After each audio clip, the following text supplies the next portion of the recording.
Neska diamantea lapurtu ondoren 500 euro ordaintzen ditu Estatu Batuetara abiatzeko. Estatu Batuetatik Txinara, Txinatik Australiara, Australiatik Madagaskarrera eta azkenik Donostiara. Donostian bertan neska mutil bati saltzen dio diamantea. Honek 100.000 euro ordaintzen ditu.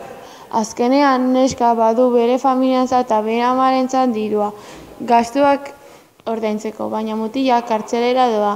10 urte egon behar ditu kartzelean berak egin ez duen delitu batengatik.